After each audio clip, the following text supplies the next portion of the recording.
سلمان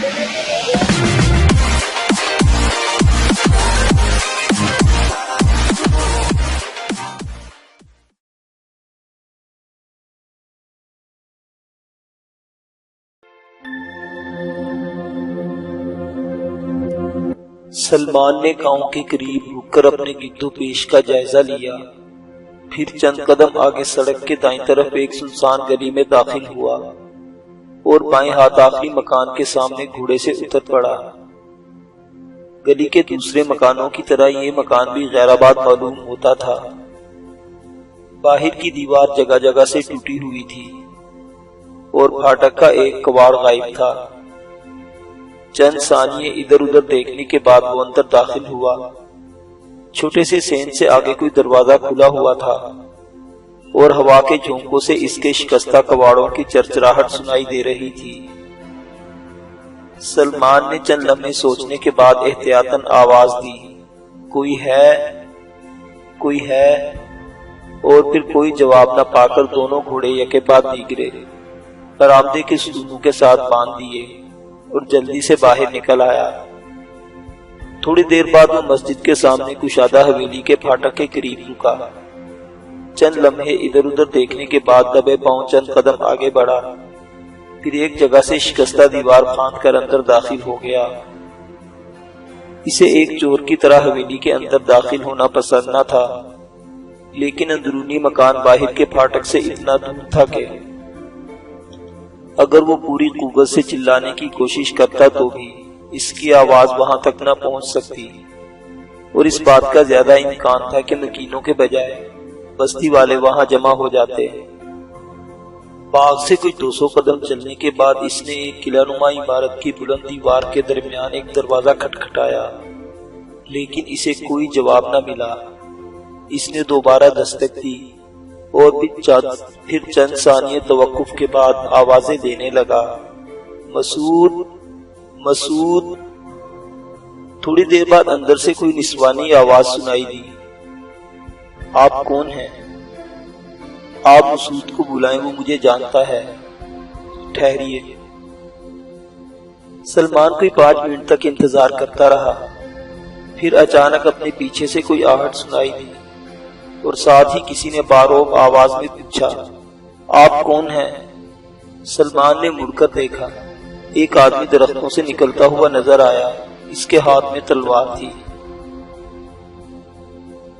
مسعود، اس نے کہا، صبح ہماری ملاقات ہو چکی ہے، مجھے افسوس ہے کہ میں نے تمہیں بے وقت تکلیف دی۔ باہر کا پھاٹک بند تھا، اگر بند نہ بھی ہوتا تو مجھے یہ امید نہ تھی کہ میری آواز اتنی دور تک پہنچ جائے گی۔ پھر مجھے اس بات کا خطرہ بھی تھا کہ اگر میں نے شور مچایا تو گاؤں کے لوگ سڑک پر جمع ہو جائیں گے۔ اگر مجھے یہ معلوم ہوتا کہ تم مکان کے باہر پہرا دے رہے ہو تو میں گھر والوں کو بے آرام نہ کرتا۔ تم گھر کی مالکہ کو اطلاع دو، میں حامد بن زہرہ کا ساتھی ہوں۔ اندر سے آواز آئی، تمہارا نام کیا ہے؟ سلمان کے کانوں کو یہ آواز مانوس محسوس ہوئی اور اس نے بلا تأمل جواب دیا، میرا نام سلمان ہے۔ اچانک دروازہ کھلا اور ایک دراز قد آدمی باہر نکل آیا۔ یہ ولید تھا۔ سلمان کو اپنی آنکھوں پر یقین نہ آیا۔ اس نے پوچھا، سعید تمہارے ساتھ ہے؟ ہاں۔ وہ زخمی ہے؟ ہاں، لیکن تمہیں کیسے معلوم ہوا کہ وہ زخمی ہے؟ مجھے بہت کچھ معلوم ہے، لیکن یہ بات میرے علم میں نہ تھی کہ آپ اسے یہاں لے آئے ہیں۔ ولید کے مزید سوالات کے جواب میں سلمان نے مختصراً اپنی سرگزشت بیان کر دی۔ اختتام پر ولید چند ثانیے خاموشی سے اس کی طرف دیکھتا رہا، پھر اس نے مسعود سے مخاطب ہو کر کہا، تم انہیں مہمان خانے میں لے جاؤ، اس کے پاس سڑک پر باہر کھڑے رہو اور عمر کے واپس آتے ہی مجھے اطلاع دو۔ تشریف لائیے، مسعود نے سلمان کو مخاطب کرتے ہوئے کہا۔ سلمان نے تذبذب کی حالت میں ولید کی طرف دیکھتے ہوئے پوچھا، سعید کی حالت کیسی ہے؟ ولید نے جواب دیا، سعید بے ہوش ہے اور اس وقت اس کی مرہم پٹی ہو رہی ہے، لیکن تشویش کی کوئی بات نہیں، انشاءاللہ وہ ٹھیک ہو جائے گا، میں ابھی آتا ہوں۔ وہ اندر چلا گیا اور سلمان مسعود کے ساتھ چل پڑا۔ وہ فصیل کے ساتھ آہستہ آہستہ چلتے ہوئے دائیں طرف مڑے اور دوسری طرف مکان کے مردانہ حصے میں داخل ہوئے۔ وہاں ایک کشادہ کمرے میں چراغ جل رہا تھا اور بوڑھا نوکر جسے سلمان نے صبح کے وقت دیکھا تھا دروازے کے قریب برآمدے میں کھڑا تھا۔ مسعود سلمان کو دروازے کے سامنے چھوڑ کر واپس چل گیا۔ سلمان نے بھیگی ہوئی قبا اور دستار اتار کر بوڑھے کے سپرد کی اور کمرے کے اندر کرسی پر بیٹھ گیا۔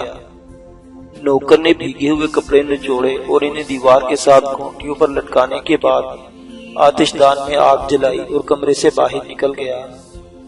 سلمان کو پہلی بار یہ احساس ہوا کہ اس کا جسم سردی سے ٹھٹر رہا ہے اور اس نے کرسی گھسیٹ کر آگ کے سامنے ہاتھ پھیلا دیے۔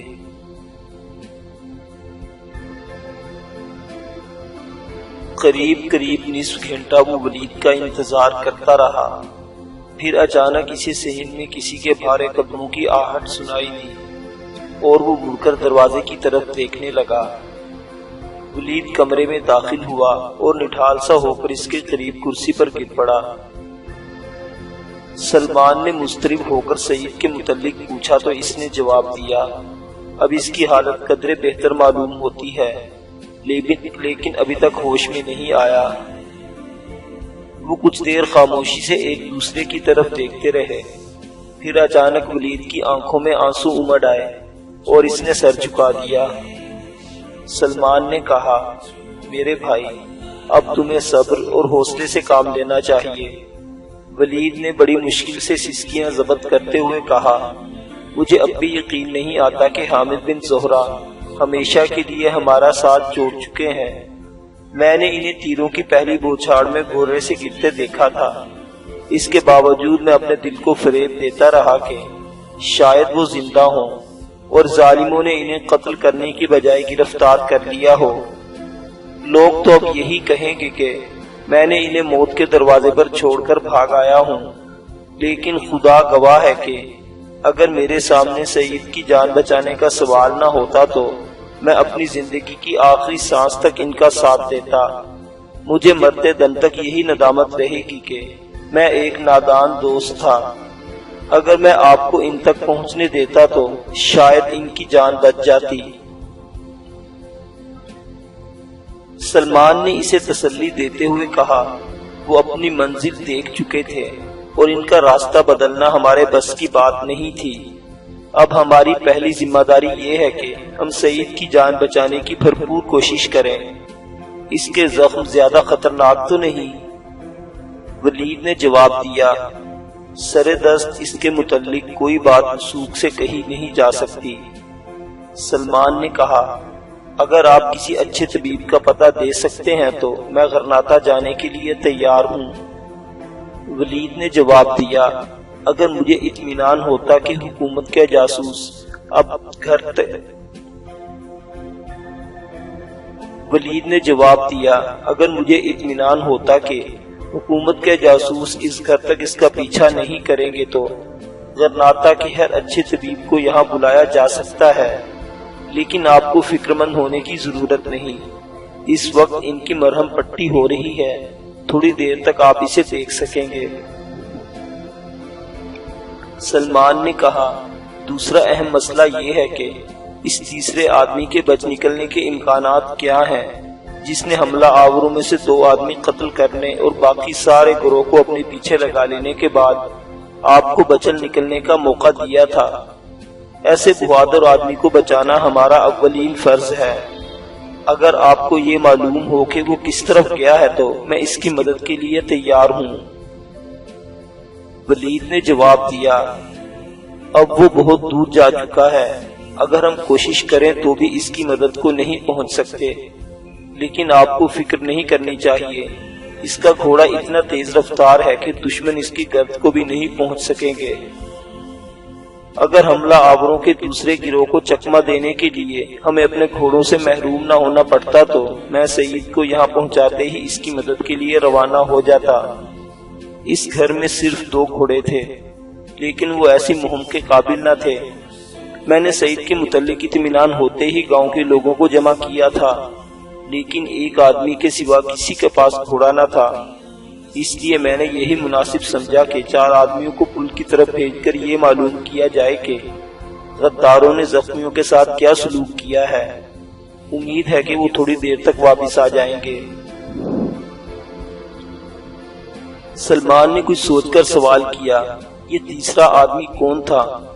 معاف کیجیے، میں اس کے متعلق آپ کو کچھ نہیں بتا سکتا، ہمیں اس کا نام ظاہر کرنے کی بھی اجازت نہیں۔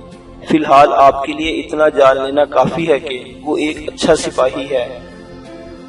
اس نے آپ کو پل کے قریب جانے سے روکا تھا؟ ہاں۔ آپ کو یہ اطمینان ہے کہ سعید کے لیے یہ گھر محفوظ ہے؟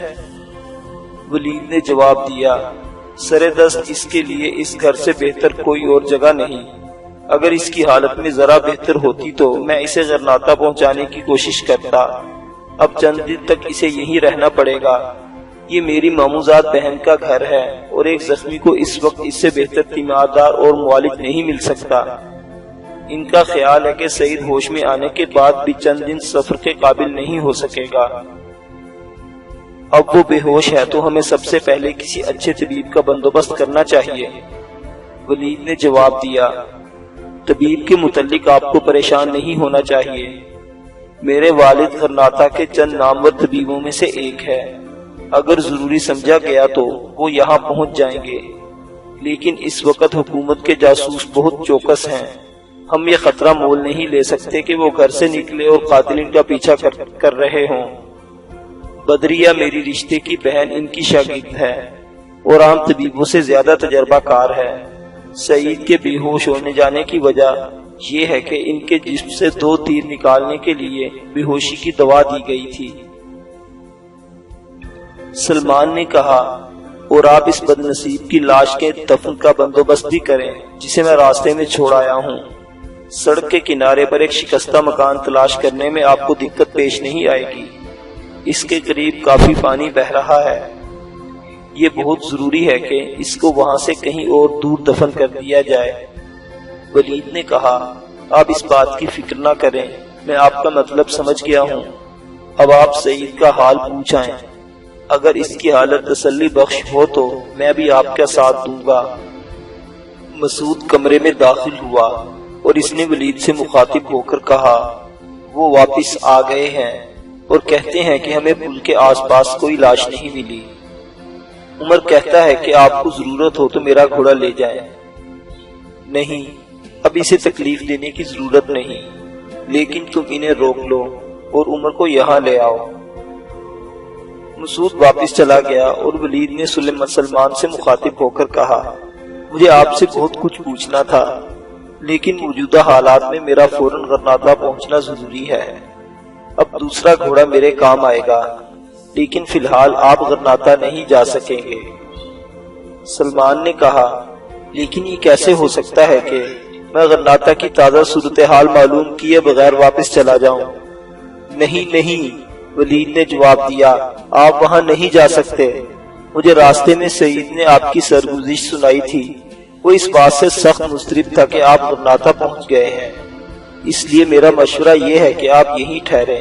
انشاءاللہ میں بہت جلد واپس آؤں گا۔ اگر مجھے روپوش ہونا پڑا تو آپ کو میرا پیغام مل جائے گا۔ سعید کی حفاظت کے لیے آپ کا یہاں رہنا ضروری ہے۔ ممکن ہے کہ کسی فوری خطرے کے پیش نظر اسے یہاں سے نکالنے کے لیے آپ کی مدد کی ضرورت پیش آ جائے۔ آپ کب تک یہاں ٹھہر سکتے ہیں؟ سلمان نے جواب دیا، آج سے 4 دن بعد ایک جہاز ساحل کے قریب کسی جگہ میرا انتظار کرے گا۔ اگر میں معینہ وقت پر نہ پہنچ سکا تو جہاز واپس چلا جائے گا اور مجھے چند دن بعد کسی اور جگہ پہنچ کر اس کا انتظار کرنا پڑے گا۔ اس طرح آئندہ 2 ماہ تک میرے ساتھی مقررہ تاریخوں پر ساحل کے مختلف مقامات کا طواف کرتے رہیں گے۔ پھر اگر مجھے زیادہ مدت کے لیے رکنا پڑا تو میں ساحلی علاقے میں ان لوگوں کو جانتا ہوں جن سے مجھے کوئی مدد مل سکتی ہے۔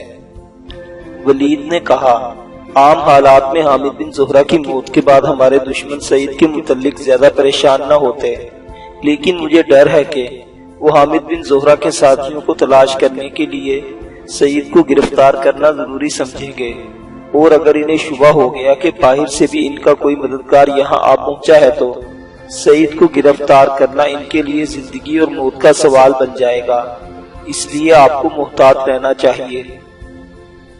مسعود عمر کے ساتھ کمرے میں داخل ہوا۔ اس کی عمر 40 سال کے لگ بھگ معلوم ہوتی تھی۔ ولید نے سلمان کو حامد بن زہرہ کے ایک دوست کی حیثیت سے متعارف کراتے ہوئے لاش کو دفن کرنے کے متعلق ہدایات دی اور مسعود کو گھوڑے لانے کے لیے کہا، اور پھر جب وہ چلے گئے تو سلمان نے کہا، میں ایسا محسوس کرتا ہوں کہ غرناطہ میں اپنے حصے کا کام ادھورا چھوڑ آیا ہوں اور مجھے وہاں جانا پڑے گا۔ اگر آپ کی طرف سے کوئی پیغام نہ ملا تو ممکن ہے کہ میں اچانک وہاں پہنچ جاؤں۔ مجھے بہت زیادہ عقل مند ہونے کا دعویٰ نہیں، تاہم آپ کے ساتھیوں کو یہ مشورہ دوں گا کہ انہیں موجودہ حالات میں حامد بن زہرہ کے قتل کا سانحہ عوام کے سامنے نہیں لانا چاہیے۔ اگر عوام مشتعل ہو گئے تو قوم کے غداروں سے بعید نہیں کہ وہ اپنی جانیں بچانے کی خاطر دشمن کے لیے شہر کے دروازے کھول دیں۔ آپ کو اندرونی غداروں اور بیرونی دشمنوں کے ساتھ ٹکر لینے سے پہلے اتنا موقع ملنا چاہیے کہ آپ کوہستانی قبائل کو اپنا ہمنوا بنا سکیں۔ اس کے بعد حامد بن زہرہ کے قاتلوں سے ہر وقت انتقام لیا جا سکتا ہے۔ ولید نے کہا، آپ اطمینان رکھیں، ہمیں معلوم ہے کہ دشمن ہماری ہر غلطی سے فائدہ اٹھانے کی کوشش کرے گا۔ اس وقت حکومت کو ایک ذہنی الجھن میں مبتلا رکھنے کا بہترین طریقہ یہی ہے کہ ہم اپنی طرف سے کوئی بات ظاہر نہ ہونے دیں۔ میرے علاوہ صرف 2 آدمی ایسے ہیں جنہیں اس المناک حادثے کا علم ہے۔ سعید زخمی ہے اور وہ غرناطہ نہیں جا سکتا۔ دوسرا آدمی کسی صورت مجھ سے پہلے غرناطہ نہیں پہنچ سکتا، اور اگر وہ پہنچ گیا بھی تو آپ اسے زیادہ انتہائی دور اندیش پائیں گے۔ میں ان واقعات کا علم صرف چند قابل اعتماد آدمیوں سے کروں گا۔ ایک عمر رسیدہ خادمہ نے دروازے سے اندر جھانکتے ہوئے کہا، جناب، بدریہ کہتی ہے کہ آپ مہمان کو لے کر اندر آئیں۔ وہ اٹھ کر کمرے سے باہر نکل گئے۔ تھوڑی دیر بعد وہ سکونتی مکان کے ایک کشادہ کمرے میں داخل ہوئے۔ سعید آنکھیں بند کیے بستر پر بے حس و حرکت لیٹا ہوا تھا اور اس کے چہرے پر سکون برس رہا تھا۔ ایسا محسوس ہوتا تھا کہ وہ گہری نیند سو رہا ہے۔ سلمان نے آگے بڑھ کر اس کی پیشانی پر ہاتھ رکھا۔ اچانک ساتھ والے کمرے سے ایک نسوانی آواز سنائی دی، آپ کچھ دیر زخمی سے کوئی بات نہیں کر سکیں گے، ابھی تک ان پر دوا کا اثر ہے۔ سلمان نے مڑ کر دیکھا، اس کی نگاہیں ایک سنجیدہ حسین اور باوقار چہرے پر جم کر رہ گئیں۔ بدریہ، ولید نے اس سے مخاطب ہو کر کہا، یہ سلمان ہے، اور جو واقعات انہوں نے بیان کیے ہیں ان سے بھی اس بات کی تصدیق ہوتی ہے کہ حامد بن زہرہ شہید ہو چکے ہیں، اور قاتلوں نے ان کے علاوہ ہمارے باقی 4 ساتھیوں کی لاشیں بھی نالے میں پھینک دی ہیں۔ اب میں فوراً غرناطہ جانا چاہتا ہوں، اور یہ کہ سعید کی حفاظت کے لیے یہ آپ کے پاس رہیں گے۔ اگر آپ سعید کے متعلق کوئی تشویش محسوس کر رہی ہے تو یہاں سے کسی کو ابا جان کے پاس بھیج دیں۔ بدریہ نے جواب دیا، اگر قاتلوں کے تیر زہر آلود نہیں تھے تو انہیں تکلیف دینے کی ضرورت پیش نہیں آئے گی، لیکن آپ گھر پہنچتے ہی چند ادویات بھیج دیں۔ آپ 1 منٹ ٹھہریں، میں ماموں جان کے نام ایک رقعہ لکھ دیتی ہوں، ممکن ہے وہ کوئی بہتر مشورہ دے سکے۔ ولید نے کہا، میرا گھر جانا غرناطہ کے حالات پر منحصر ہے، ممکن ہے مجھے کچھ عرصے کے لیے روپوش رہنا پڑے۔ بہرحال میں یہ کوشش کروں گا کہ آپ کا رقعہ ابا جان کو مل جائے۔ میں ابھی آتی ہوں۔ بدریہ جلدی سے برابر کے کمرے میں چلی گئی، اور سلمان نے ولید سے مخاطب ہو کر کہا، اگر ادویات بھیجنے کے لیے کوئی اور تسلی بخش انتظام نہ ہو سکے تو آپ جعفر کو تلاش کر کے یہاں بھیج دیں۔ آپ سیدھے سرائے میں جائیں، مجھے امید ہے کہ وہ آپ کو وہاں مل جائے گا۔ اور اگر تیسرا آدمی جس نے سعید کے خاطر بھیڑیاں کو گروہ اپنے پیچھے لگا لیا تھا، باخیریت واپس پہنچ جائے تو اسے میرا سلام پہنچا دیں اور میری طرف سے یہ پیغام دیں کہ اگر مجھے دوبارہ غرناطہ آنے کا موقع ملا تو میری سب سے بڑی تمنا یہ ہوگی کہ میں اسے ایک نظر دیکھ لوں۔ ولید نے جواب دیا، مجھے یقین ہے کہ جب میں ان سے آپ کا ذکر کروں گا تو وہ بھی آپ کو دیکھنے کے لیے کم بے چین نہیں ہوں گے۔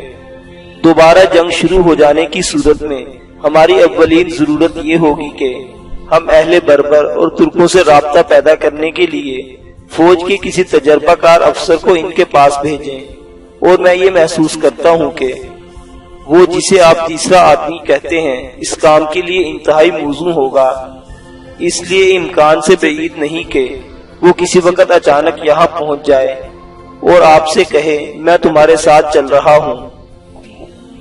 میں ایسے آدمی کی رفاقت میں سفر کرنا اپنے لیے باعث سعادت سمجھوں گا۔ بدریہ برابر والے کمرے سے نکلی اور اس نے ایک کاغذ ولید کے ہاتھ میں تھما دیا۔ ولید نے جلدی سے سلمان سے مصافحہ کرتے ہوئے خدا حافظ کہا اور کمرے سے نکل گیا۔ بدریہ نے کرسی گھسیٹ کر آتش دان کے سامنے کرتے ہوئے کہا، معاف کیجئے، مجھے یہ خیال نہیں آیا کہ آپ بارش میں بھیگ کر آئے ہیں۔ یہاں تشریف رکھیں، میں آپ کے لیے خشک کپڑوں کا بندوبست کرتی ہوں۔ سلمان نے آگ کے سامنے سرکتے ہوئے کہا، نہیں آپ تشریف رکھیں، اب مجھے سردی محسوس نہیں ہو رہی اور میرا لباس بھی جلد خشک ہو جائے گا۔ بدریہ نے سعید کے بستر کے قریب جا کر اس کی نبض دیکھی اور سلمان سے 2 قدم دور ایک کرسی پر بیٹھتے ہوئے کہا، ولید کہتا تھا کہ آپ ترکوں کے بحری بیڑے سے تعلق رکھتے ہیں، میں آپ سے حامد بن زہرہ کی قید اور رہائی کے واقعات سننا چاہتی ہوں۔ کیا انہیں اندلس سے روانہ ہوتے ہی گرفتار کر لیا گیا تھا؟ نہیں، وہ مراکش کے ساحل پر پہنچ گئے تھے، وہاں سے ایک بربر جہاز راں انہیں قسطنطنیہ پہنچانے کا ذمہ لے لیا تھا، لیکن راستے میں مالٹا کے 2 جنگی جہازوں نے ان پر حملہ کر دیا اور جن مسافروں نے جلتے ہوئے جہاز سے کود کر اپنی جانیں بچانے کی کوشش کی تھی انہیں گرفتار کر کے مالٹا لے گئے۔ چند ہفتے بعد حامد بن زہرہ کے متعلق انہیں کچھ معلوم نہ ہو سکا، لیکن بعد کے واقعات سے معلوم ہوتا ہے کہ اندلس میں ان کے دشمن غافل نہ تھے۔ ایک دن قیدیوں کو فرڈینینڈ کے سفیر کے سامنے پیش کیا گیا اور چند گھنٹے بعد حامد بن زہرہ مالٹا کے قید خانے سے ہسپانیہ کے ایک جنگی جہاز پر منتقل ہو چکے تھے۔ انہی دنوں ترکوں کے 2 جہاز تیونس اور سقیلا کے درمیان گشت کر رہے تھے۔ انہوں نے ایک شام ہسپانیہ کے جنگی جہاز کی پہلی جھلک دیکھی اور اگلی صبح دھندلکے میں وہ دونوں طرفہ گولہ باری کی زد میں تھا۔ دشمن کے لیے جہاز کے ساتھ غرق ہونے یا ہتھیار ڈالنے کے سوا کوئی راستہ نہ تھا۔ چنانچہ چند منٹ کے اندر اندر وہ سفید جھنڈا بلند کر رہے تھے۔ آپ کو تفصیلات بتانے کی ضرورت نہیں۔ حامد بن زہرہ کو شدید بخار کی حالت میں دوسرے جہاز پر منتقل کیا گیا۔ انہیں 2 دن تک بالکل ہوش نہ تھا۔ تیسرے دن انہوں نے ہوش میں آتے ہی جو پہلا سوال کیا وہ غرناطہ کے متعلق تھا، اور جب کسی نے متارکہ جنگ کے معاہدے کا ذکر کیا تو وہ چلا اٹھے، نہیں نہیں تم غلط کہتے ہو، یہ کبھی نہیں ہو سکتا، تم موسیٰ بن غسان کو نہیں جانتے۔ اس کے بعد وہ دوبارہ بے ہوش ہو چکے تھے۔ اگلے دن ہوش میں آتے ہی ان کا پہلا مطالبہ یہ تھا کہ ہسپانوی جہاز کے کپتان کی تلوار اسے واپس کر دی جائے اور اسے یہ اطمینان دلایا جائے کہ اس کے ساتھ ایک شریف دشمن کا سا سلوک کیا جائے گا۔ اس کی وجہ یہ تھی کہ جب ان پر حملہ ہوا تھا جہاز کے دوسرے افسروں کی متفقہ رائے تھی کہ حامد بن زہرہ کو فی الفور موت کے گھاٹ اتار دیا جائے، لیکن کپتان نے سختی سے اس تجویز کی مخالفت کی تھی۔ بدریہ نے سوال کیا، آپ اس دوران میں حامد بن زہرہ کے ساتھ تھے؟ جی نہیں، ہماری رفاقت لڑائی کے بعد شروع ہوئی تھی۔ میں اس جہاز کا کپتان تھا جس نے ہسپانوی جہاز پر پہلا گولہ چلایا تھا۔ حامد بن زہرہ کو دشمن کی قید سے آزاد ہونے کے بعد میرے جہاز پر منتقل کیا گیا تھا۔ ہمارے جنگی بیڑے کا ایک حصہ یونان سے افریقہ کے ساحل کی طرف منتقل ہو رہا تھا اور امیر البحر کمال رئیس طرابلس کے قریب لنگر انداز تھے۔ غرناطہ کے حالات کے متعلق حامد بن زہرہ کا اضطراب دیکھ کر ہم نے انہیں کسی تاخیر کے بغیر امیر البحر کے سامنے پیش کرنے کی ضرورت محسوس کی۔ امیر البحر نے بڑی گرم جوشی سے ان کا استقبال کیا اور یہ مشورہ دیا کہ آپ کسی تاخیر کے بغیر واپس چلے جائیں اور غرناطہ کو دشمن کے قبضے سے بچانے کی کوشش کریں۔ اگر اہل غرناطہ نے ہتھیار ڈال دیے تو آپ کا سلطان کے پاس جانا بے سود ہوگا۔ ہم اس صورت میں اندلس کی کوئی مدد نہیں کر سکیں گے جب آپ کا اندرونی حصار قائم ہو۔ حامد بن زہرہ کو مطمئن کرنے کے لیے امیر البحر نے یہ وعدہ کیا کہ وہ بذات خود سلطان کے سامنے غرناطہ کی اعانت کا مسئلہ پیش کریں گے۔ پھر انہیں اندلس پہنچانے کی ذمہ داری مجھے سونپی گئی۔ ساحل بربر سے چند جہازران جو ترکی بیڑے کے حلیف تھے امیر البحر سے ملاقات کے لیے آئے ہوئے تھے۔ انہوں نے میری جہاز کی حفاظت کا ذمہ لیا اور اپنے 2 جہاز میرے ساتھ روانہ کر دیے۔ اندلس کے ساحلی علاقے سے چند میل دور دشمن کے 2 جہاز گشت کر رہے تھے۔ انہوں نے ہمارا تعاقب شروع کر دیا۔ سورج غروب ہونے میں ابھی 2 گھنٹے باقی تھے۔ ہم نے تصادم سے بچنے کے لیے اپنے جہازوں کا رخ ساحل کی بجائے مغرب کی سمت پھیر دیا اور شام تک ان کے آگے بھاگتے رہے۔ اس کے بعد میں نے تاریکی کا فائدہ اٹھایا اور اپنے ساتھیوں سے مشورہ کرنے کے بعد اپنا جہاز ساحل کی 2 چٹانوں کے درمیان ایک تنگ خلیج کے اندر لے گیا۔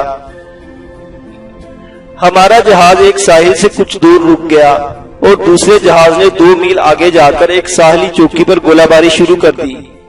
اس کا نتیجہ یہ ہوا کہ دشمن کے جہاز جو شاید عام حالات میں زیادہ احتیاط سے کام لیتے پوری رفتار سے آگے بڑھے اور تھوڑی دیر بعد ایک جہاز خلیج کے عین سامنے میرے جہاز کی توپوں کی زد میں آ چکا تھا۔ پھر آن کی آن میں اس کے تختے ہوا میں اڑ رہے تھے۔ اس کے پیچھے آنے والے جہاز نے کھلے سمندر کی طرف فرار ہونے کی کوشش کی، لیکن وہ بھی اپنا راستہ تبدیل کرتے ہی ہمارے دوسرے جہاز کی گولہ باری کا سامنا کر رہا تھا۔ پھر میں نے خلیج سے باہر نکل کر اس پر حملہ کر دیا اور چند منٹ سے زیادہ 2 طرفہ گولہ باری کے سامنے ٹھہر نہ سکا۔